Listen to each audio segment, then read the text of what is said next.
Let's get ready to rumble! Yes, everyone, welcome back. It's the Red Divide. Special guest today. Garrick's back, Mr. United. Welcome back, brother. AKA Mr. Stucky in the building. Mr. Sticky, welcome back to the show. How are you doing, Boyki? That's going to be my new AKA for this podcast because I come to give cuck when cuck is needed. Oh, and we look forward to it. What did I say before we started? Let's get roasted. Okay, so let's go. Let's go. Mr. Ray, tell us about your performance yesterday. You all talk about beating United or nothing. You almost said that you're a bigger club than United. I had to quickly fix you right the other day. And as you saw, even at our worst, at Anfield, there's nothing you can do to us, Marcus. Come on, man. Look at these two United boys. The fixture of the season. Get a 2-2 draw at Anfield, and now you're celebrating a win. Are you still in 14th place? Get out of here, man. What's going on? My friend, you got so lucky that it was Maguire who touched that ball. Or in your ass. So let's get it straight.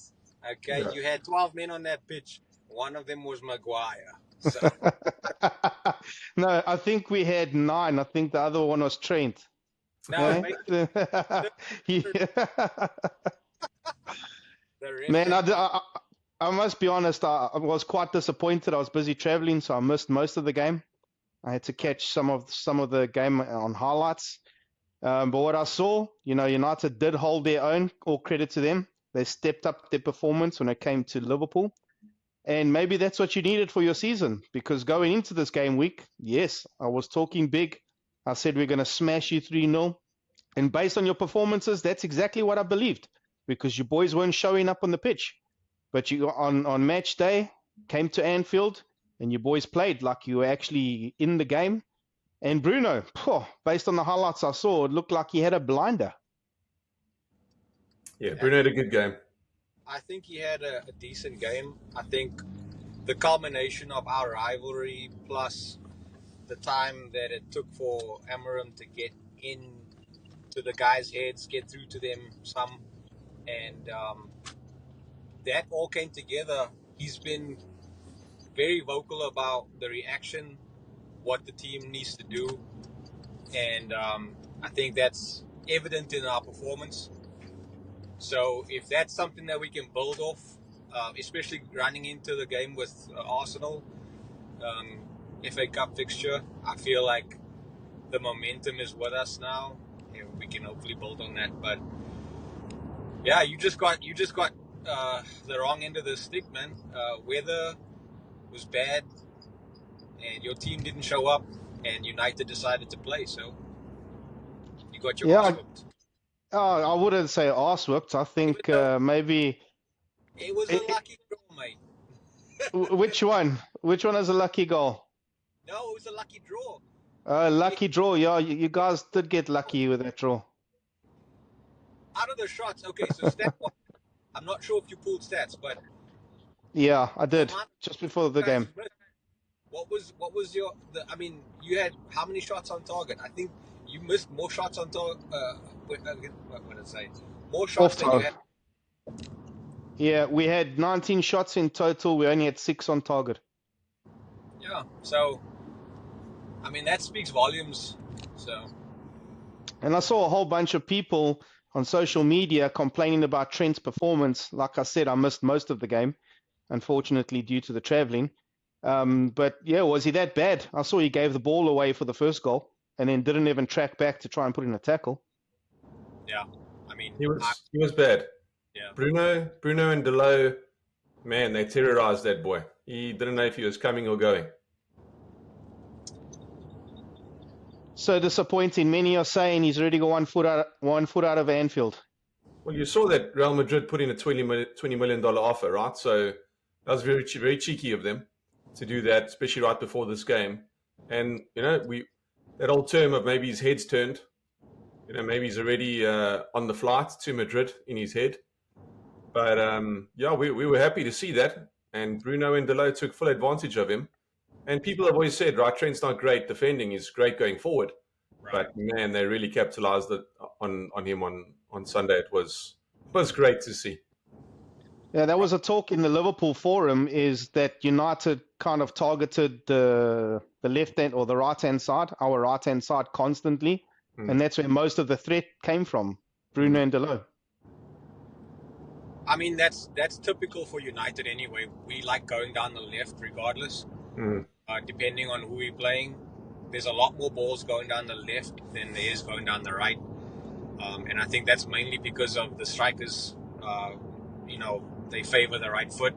So with Højlund in the middle, I think Delo was the easy target to go down the left there. So I think from an unbiased perspective, this was the wrong time for Trent not to perform in a big game. Obviously, with United being so low down, it's not as, and you guys obviously have that cushion lead, so everybody might have been a little bit more relaxed. But for him, if he is looking at going to Real Madrid, that was the worst time to have a shit performance, dude. Because now they have bargaining power, but that's not my concern. Well, look, you can't. He obviously didn't have the best game, and it's all over social media. But Real Madrid, like you said, Kaz, putting in a 20 mil bid is cheeky just before a big game like that. Him growing up as a Liverpudlian, this is probably the biggest game of his fixture list as well. And it's unfortunate he didn't play well. And Liverpool as a whole, based on what Arne Slot's post-interview, he said that the team wasn't up to scratch, made too many mistakes. But at the end of the day, you can't take away the performance of United. You guys showed up, and you got at least a deserved point, according to all the fans. But my question to you, is this going to kick you on? Are you going to get confidence from this and get a good result against Arsenal? Well, I go quickly. On this, because I was going to ask it in the group. If you're talking about it from a team perspective, was it Amorim's impact or Slot's lack of, foresight in terms of how United play? So, we always talk about players not coming to the forefront, they're not doing their job. But when you've got a team like Liverpool who do really well, they're playing really well, and it's evident in the lead, they didn't show up, and they played against United, who are 13th, should have won easily, and they didn't. So what was it? Was it the team performance, or the manager's fault for not seeing where they should have changed? I guess closed the gap, basically. I think it's probably a combination of things. Liverpool have played games this season where they haven't really showed up, and they've got a result, whether it be by 1 or 2 goals. But, obviously with the rivalry, based on the highlights that I've seen, I haven't seen that United this season. I haven't seen United hungry to win the first ball, win the second ball, close the players down, press, try and win everything. And it was evident that they were up for it yesterday. And like we said, Liverpool weren't. So it could be a combination where finally the players have got, Amorim's football philosophy in their head, and they're ready to fight for the shirt and show what they're made of. And this could be a turning corner for you guys, and exactly what you needed in the season to kick on. Mark, what do you think of the fact that Amorim hasn't found his true style of play and true starting 11? Do you think that it impacts what other managers do? Because I think that's probably one of the key factors of why Liverpool struggled against us. Yeah, you can look at it that, the opposing manager doesn't know which 11 he's going to face. Yep. So he doesn't know, what tactics maybe to implement.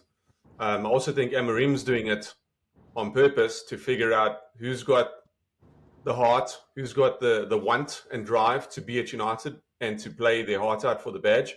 So right now he's looking at all of them saying, here you go, show me what you got. And a lot of them are failing. So it'll be perfect. This is perfect for him to be like, cool, you're not going to make it. You're not going to make it. You can stay, and you're out. The talent and not have the reaction the way he wants it, and you're out. Because 100%. It doesn't matter if you've got talent and you're not going to fight. So Yeah, hard work beats talent every day of the week. So that's what I think he's doing. I also think that he mentioned himself, it's the first time he's had consecutive training days with the team to implement these ideas and the tactics, because it's been 2 games every week since he joined. So now he's had a bit of time to work with them, a couple of sessions to actually get this information through to them and practice it. And then we played Liverpool. We only play Arsenal now on Sunday, which gives us another 7 days to work through this, get some more info in, some more tactics, more practice, and let's see if we kick on from there. And even if we don't get the result we want, but the team looks good, the team's fighting, the team's showing, grit and determination, then cool. Then you're like, all right, his message is now getting through, and United are now making their way up. So that's awesome. Happy to see that. We'll push on from there and go. But yeah, United looked good for the first time. They showed some fight. They pushed on. They challenged every single ball, every second ball. The press was great. They pressed as a team. It was like the old days, watching an old United versus Liverpool game where it's back and forth. Form goes out the window. It doesn't matter where Liverpool were on the log, because obviously they were below us, where they belong.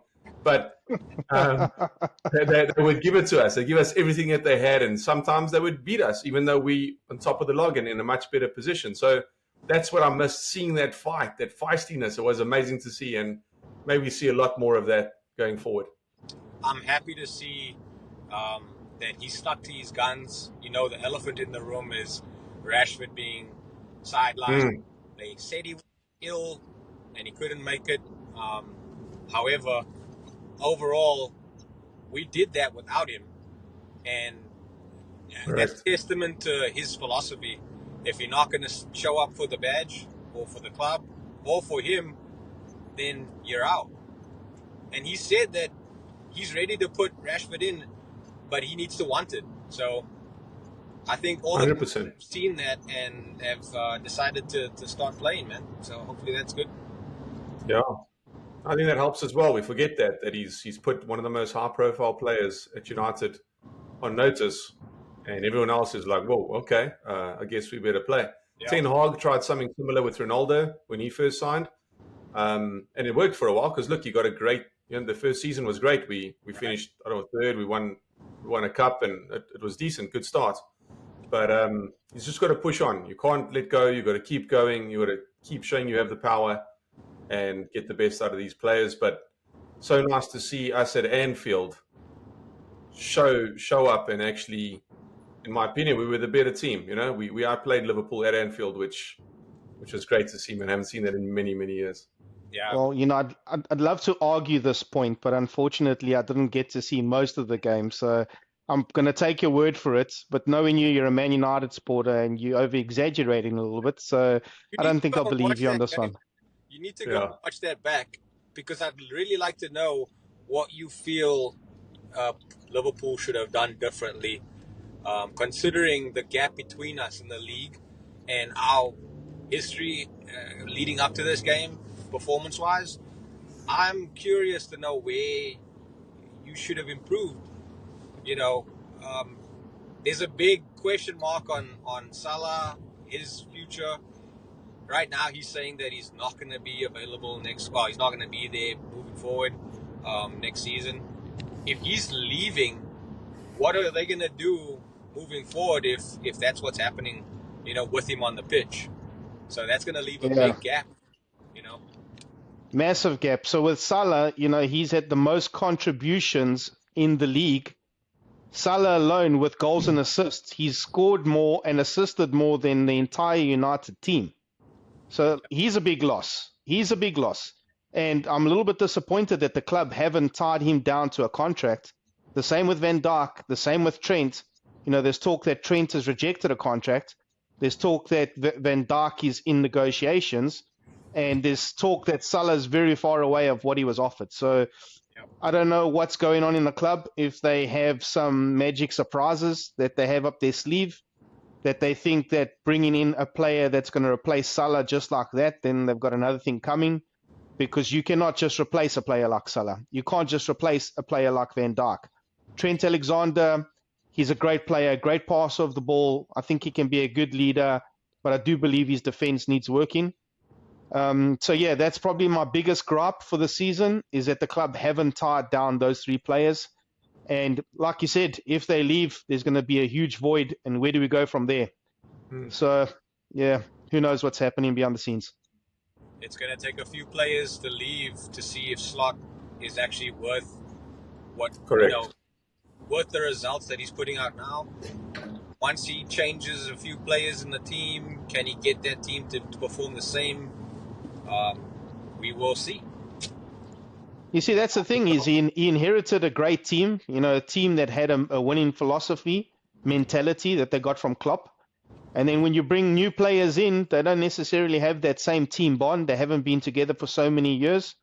And unfortunately, we have a few players that are aging that are going to need to be replaced. So, yeah, only time will tell.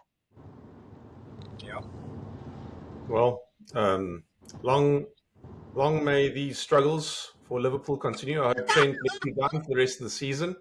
I hope that this is just the beginning, and that in the end, we are all celebrating a Nottingham Forest Premier League title. Let them pull a Leicester. Yes. We'll clap.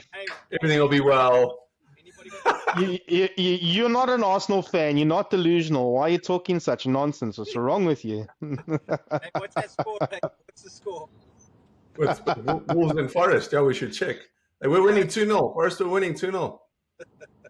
Yeah, they're still winning 2-0. Fantastic.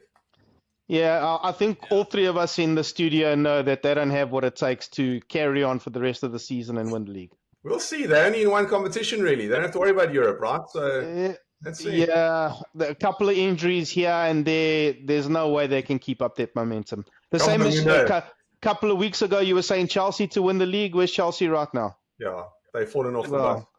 Yeah, well, there you go. So most of I was going to say, Forest has done something incredible with bringing in Nuno, the former players from Chelsea, United.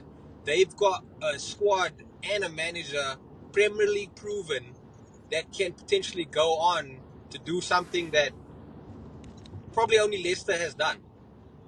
Now, it would take a miracle for you guys to drop all those points for them to get there and maybe surpass Liverpool. But the fact that they even sitting right there with Arsenal and Liverpool in their top 3, I think Arsenal will drop points before Forest does. So, for sure. And Forest only 6 points behind you, eh? You have a game in hand. They're only 6 points behind you. Same thing with Arsenal. Yeah, 6 but points Arsenal behind us. Yeah, they're bottlers. We know they're bottlers. So let's talk about something else. Shout out to all our Arsenal buddies. Here you go. Jose, that's for you. Hey, yo, Black Sims. It's a good thing none of those stickers can come onto the show right now, hey? Yeah, it'll be hilarious if they just jumped on. Good thing you don't have dropped on the show. Yeah. Awesome. Well, nice one, gents. Nice catch up. Well done to United. I did say that we're going to smash you. Based on form, that's exactly what I thought was going to happen, but your boys showed fight. And that's the type of game that I like to see, is when it's actually a fight and not a walkover. So congratulations, the biggest performance of your season, the biggest point of your season. Well done. Very funny. This guy. Gary, thanks so much for joining us again, brother. Long overdue. Let's do it again. Cheers, Catch you next time, Mr. Sticky. Always a pleasure to have you. See you guys later. Ciao. Peace.